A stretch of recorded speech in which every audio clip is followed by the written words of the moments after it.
पंच तत्वों की इस सीरीज में हम जानेंगे कि इन पंच तत्वों पर हम नियंत्रण कैसे पा सकते हैं और इनकी हिस्ट्री क्या रही है।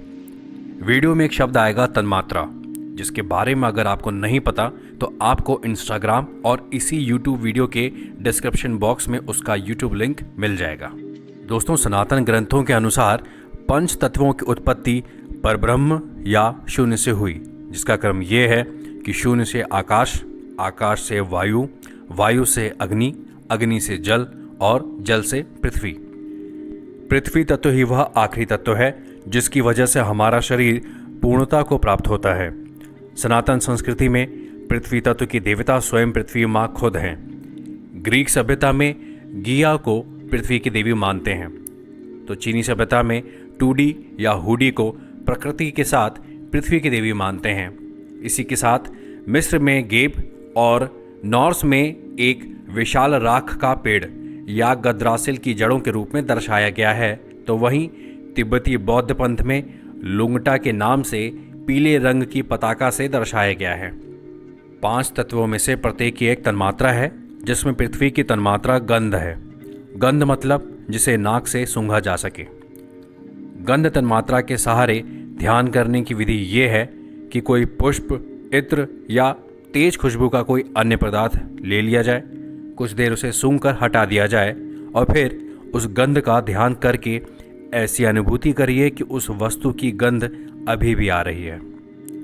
जब ऐसा वाकई में होने लग जाए कि किसी भी समय काल स्थिति में जब भी आप उस पदार्थ के बगैर उसकी गंध पर ध्यान केंद्रित कर रहे हैं तो आपको उसकी गंध आने लग जाए, तो फिर इससे आगे की प्रैक्टिस आपको ये करनी है कि कई तरह के पदार्थों के साथ ऐसा ही करना है, और जब उन सभी के साथ उनके ना होने पर भी उसे आप ध्यान से ही गंध ले सकने में समर्थ हो जाएं, तो फिर इससे आगे आपको ये प्रैक्टिस करनी है कि 2 अलग तरह के पदार्थ जिनकी खुशबू विपरीत हो, जैसे एक फूल और एक हरी सब्जी, दोनों की गंध को सूंघकर फिर फूल में सब्जी की और सब्जी में उस फूल की गंध को अनुभूति करने की प्रैक्टिस करें।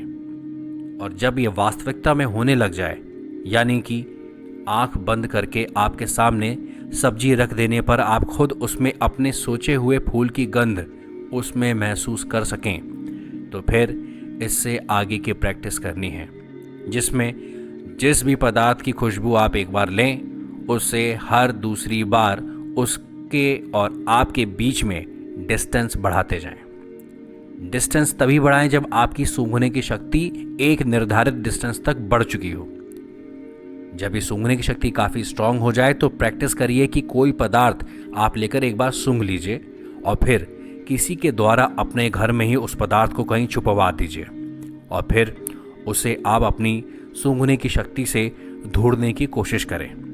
इस प्रैक्टिस को आपको इस लेवल तक ले जाना है कि जिस भी किसी वस्तु, व्यक्ति, पदार्थ, मौसम की गंध आपने एक बार जान ली, फिर वो पूरी पृथ्वी पर कहीं भी हो, आप अपनी सूंघने की शक्ति से उस तक पहुंच सकते हैं।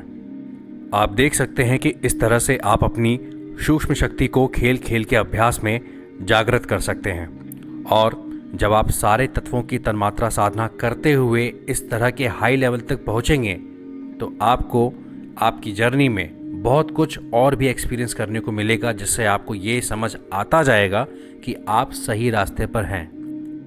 एक इम्पॉर्टेंट नोट ये है कि जो भी प्रैक्टिस शुरुआत से आपने शुरू की थी, उसे लेवल बढ़ने के साथ भी प्रैक्टिस करते रहिए। आखिरी बात ये कि ये नॉलेज सिर्फ आप सबसे शेयर करने के लिए ही बताई है, लेकिन पर्सनली मैं सजेस्ट नहीं करूँगा कि आप अपने जीवन क्रम की प्राथमिकताएं छोड़कर इसमें समय नष्ट करें। साधना वाकई करनी हो तो अपने व्यक्तित्व को ऊंचा उठाने की साधना करें। दोस्तों, कमेंट करके ज़रूर बताएं कि ये वीडियो आपको कैसी लगी और आगे भी शेयर करें। और इसी तरह जुड़े रहिए अपने वैदिक सिस्टम से। Must follow, subscribe and do like, comment and share. Her her Mahadev.